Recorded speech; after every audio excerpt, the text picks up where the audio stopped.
नमस्कार and welcome you all to study IQ. मैं हूं प्रशांत धवन और इस वीडियो में हम बात करने वाले हैं एक बहुत ही सीरियस टॉपिक के बारे में। पाकिस्तान के बाद मैं कहूंगा अज़रबैजान वो कंट्री बन चुका है इंटरनेशनली जिसने सबसे अग्रेसिव लैंग्वेज का यूज किया है कश्मीर के बारे में। हाल ही में अज़रबैजान के प्रेसिडेंट ये अपने देश से गए पाकिस्तान में on a very important visit और अज़रबैजान के जो प्रेसिडेंट है एलियव, इनका वेलकम पाकिस्तान में बहुत स्पेशल तरीके से किया गया। इधर आप देख पाओगे ये पाकिस्तान के F-16 फाइटर जेट उड़ रहे हैं। इस एयरक्राफ्ट में बैठे हैं अज़रबैजान के प्रेसिडेंट और जैसे ही अज़रबैजान के प्रेसिडेंट पाकिस्तान के एयर स्पेस में गए, पाकिस्तान की एयरफोर्स ने इनको घेर लिया। रीजन ये नहीं था कि ध्यान से इंडिया अटैक ना कर दे, रीजन ये था कि ये सब as a mark of respect किया जा रहा था कि हमारी एयरफोर्स आपके कमांड के सामने मतलब खड़ी है, हम आपको रिस्पेक्ट करते हैं एज ए गेस्ट। पाकिस्तान ने इस टाइप का जेस्चर, मैं आपको बता दूं, ईरान के लिए भी नहीं दिखाया था। ये बहुत ही एक आप कह लीजिए स्पेशल पाकिस्तान की तरफ से जेस्चर था।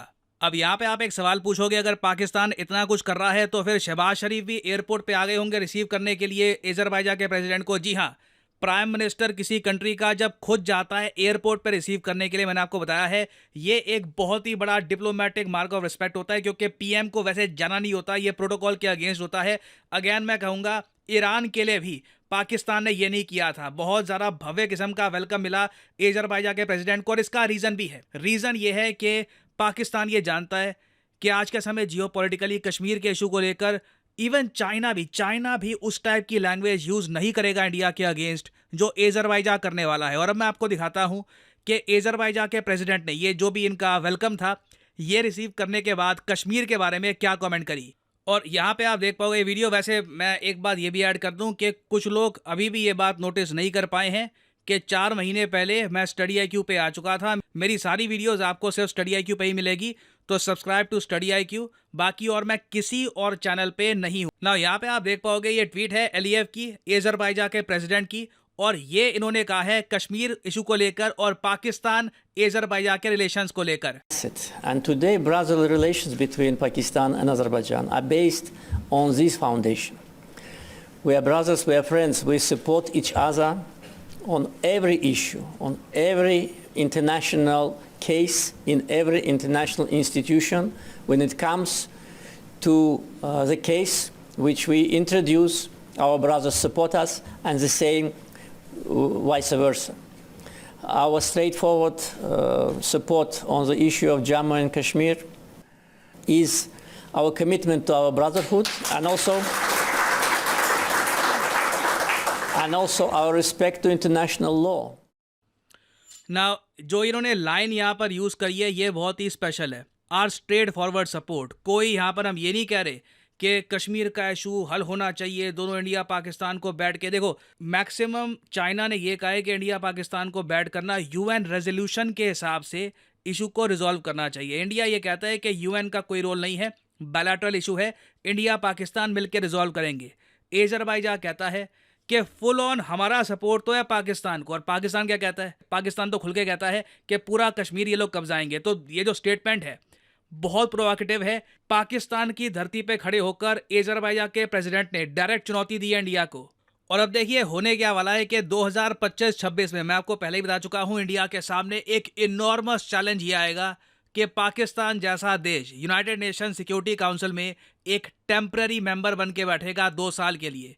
तो कश्मीर का इशू बार बार ये उठाएंगे इंटरनेशनली, और अज़रबैजान ने ये क्लियर इंडिकेशन दे दी है कि ये पाकिस्तान का पूरा सपोर्ट करेंगे वापस कश्मीर को इंटरनेशनलाइज करने में। देखो, पाकिस्तान 2 काम कर रहा है।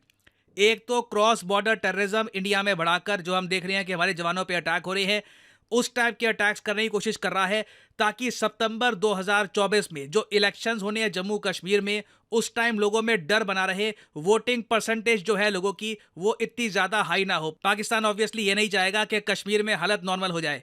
और यहाँ पे आप एक बात नोट करना, अज़रबैजान के प्रेसिडेंट कश्मीर के बारे में ये भी कहते हैं कि the rights of Kashmiris have been ignored and violated for decades. कई दशकों से ये होता आया है। और आगे इन्होंने ये भी कह दिया कि कश्मीर का अगर रेजोल्यूशन होगा तो यूएन सिक्योरिटी काउंसिल के रेजोल्यूशन के हिसाब से ही होगा। We stand with you. बहुत ज्यादा प्रोवोकेटिव स्टेटमेंट है, और इसलिए मैंने कहा था कि इतनी अग्रेसिव स्टेटमेंट कश्मीर के बारे में चाइना की तरफ से भी नहीं आई। अब यहाँ पे आपका एक सवाल आएगा कि अज़रबैजान, कैस्पियन सी के करीब जो ये देश है अज़रबैजान, जो एक टाइम पे यूएसएसआर का पार्ट हुआ करता था, जो एक्चुअली काफ़ी अच्छे रिलेशन एंजॉय करता है इजराइल के साथ, इवन रशिया के साथ, ये कंट्री इतना ज़्यादा एंटी इंडिया क्यों हो गया? वेल, इसकी जियोपॉलिटिक्स बहुत ही सिंपल है। मैं प्रीवियस वीडियो में आपको बता चुका हूँ। ब्रीफ में आपको ये बता देता हूँ। एज़रबाईजान की एक बहुत ही बड़ी जियोपॉलिटिकल कॉन्फ्लिक्ट लंबे समय से चलती आ रही है अर्मेनिया के अगेंस्ट, नगोर्नो काराबाख रीजन को लेकर, जिस पर रिसेंटली दोनों कंट्रीज की एक वॉर भी हुई थी। उस वॉर में मेजर एडवांटेज मिला, मेजर गेन्स मिले एज़रबाईजान को।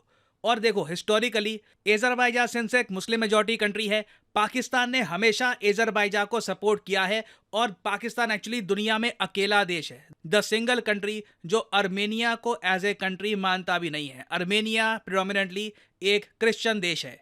नाउ सिंस पाकिस्तान इतना बढ़ चढ़ के सपोर्ट कर रहा था एज़रबाईजान को कई दशकों से, एज़रबाईजान ने इनिशियली कश्मीर के इशू को लेकर थोड़ा थोड़ा सपोर्ट करना स्टार्ट कर दिया पाकिस्तान का।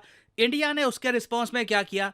हमने वेपन्स एक्सपोर्ट करने स्टार्ट कर दिए अर्मेनिया को, चाहे वो पिनाका मिसाइल्स हो, वेरियस और टाइप के वेपन सिस्टम्स हो। और फ्रांस के साथ मिलकर हम एक ट्राइलैटरल ग्रुप भी फॉर्म करने की बात कर रहे हैं विद अर्मेनिया। और इसका देखिए ऑब्वियस एडवांटेज इंडिया को मिलता है, हम अपने वेपन्स एक्सपोर्ट कर रहे हैं, अर्मेनिया के साथ रिलेशन स्ट्रेंथन हो रहे हैं। इससे टर्की पे भी प्रेशर आता है, क्योंकि टर्की अर्मेनिया के जो रिलेशन हैं ये भी काफी खराब है। मगर एज़रबाईजान ने, देखिए मैं कहूंगा, सरप्राइज मूव ये चला है, इन्होंने बहुत बड़ी बेट लगा दी है पाकिस्तान पर। देखो, इंडिया की जियोपॉलिटिकल कैलकुलेशन ये थी कि पाकिस्तान की इकोनॉमी जिस तरीके से डाउन जा रही है, चाइना भी धीरे धीरे पाकिस्तान से पीछे हट रहा है।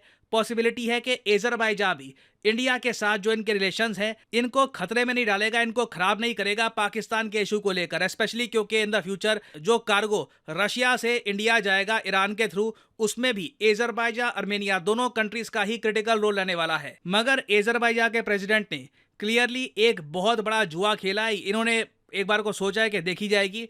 ये खुल के पाकिस्तान के समर्थन में आ चुके हैं, कश्मीर के अगेंस्ट स्टेटमेंट्स दे दी हैं। और अब पॉसिबिलिटी है आने वाले टाइम में इसका नेगेटिव इम्पैक्ट आपको इंडिया एज़रबाईजान रिलेशंस में भी देखने को मिले। अब यहाँ पे आप एक सवाल पूछ सकते हैं, ट्रेड के मामले में क्या पाकिस्तान रिप्लेस कर पाएगा इंडिया को एज़रबाईजान के लिए? क्योंकि दोनों कंट्रीज का ट्रेड अभी के लिए, एज़रबाईजान पाकिस्तान का जो ट्रेड है ये $100 मिलियन है, जबकि इंडिया एज़रबाईजान का जो ट्रेड है ये ऑलमोस्ट $2 बिलियन है। देखो, एज़रबाईजान ने पाकिस्तान में आकर बात यही करी है, टारगेट $2 बिलियन ट्रेड। जितना ट्रेड हमारा इंडिया के साथ है ना, उतना ही आपके साथ होगा। ये पाकिस्तान आपको करना होगा, नहीं तो हमारा जियोपॉलिटिकल गैम्बल मुश्किल में आ जाएगा। और साथ ही साथ एज़रबाईजान ने यह भी कहा है कुछ इन्वेस्टमेंट्स करेंगे ये पाकिस्तान में। कौन सी इन्वेस्टमेंट्स करेंगे प्रॉपर्ली बताया नहीं है। तो अभी देखिए, एज़रबाईजान को डेफिनेटली एक जवाब मिलेगा इंडिया से। और देखना ये होगा कि एज़रबाईजान का जो ये जुआ है पाकिस्तान पर, क्या इनको इससे फायदा होता है या फिर चाइना की तरह ये बाद में पछताएंगे। नाउ फाइनली यहाँ पे आपसे पूछूंगा एक क्वेश्चन ये है कि देखिए, डीप फेक आज के समय बहुत ही बड़ी प्रॉब्लम बनती जा रही है। दुनिया भर में कई लोग हैं जो डीप फेक की वजह से बहुत ज़्यादा सफ़र कर चुके हैं। तो अभी क्या है कि एक देश है दुनिया में जिसने पहली बार एक बिल इंट्रोड्यूस किया है जिसका नाम है कॉपीड।